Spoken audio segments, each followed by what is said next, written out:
بسم اللہ الرحمن الرحیم۔ آج کل سوشل میڈیا پر اس طرح کا میسج وائرل بہت زیادہ کیا جاتا ہے کہ ہیلو کہنا حرام ہے، کیونکہ ہیل کا معنی جہنم اور ہیلو کا معنی جہنمی ہوتا ہے۔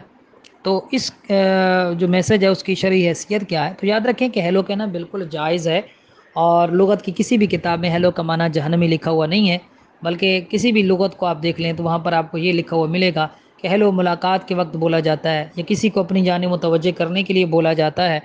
اور جہنم کو تو انگلش میں ہیلش کہتے ہیں یا آل فائڈ کہا جاتا ہے، لہٰذا ہیلو کو ناجائز و حرام کہنا بالکل غلط ہے، باطل ہے، بلکہ یہ بغیر علم کے غلط مسئلہ بیان کرنا ہے۔ اور کنز المال کے حدیث مبارکہ میں ایسے لوگوں کے لیے فرمایا کہ من افتى بغیر علم لعنته ملائکۃ السماء والارض، جو بغیر علم کے فتویٰ دے اس پر زمین و آسمان کے فرشتے لعنت کرتے ہیں۔ لہٰذا احتیاط کا تقاضا یہ ہے کہ جب تک دینی مسئلے یا اسلامک پوسٹ کی تصدیق کسی سنی مفتی یا سنی عالم سے نہ کروا لی جائے تو تب تک اسے آگے ہرگز شیئر نہ کیا جائے۔ واللہ اعلم۔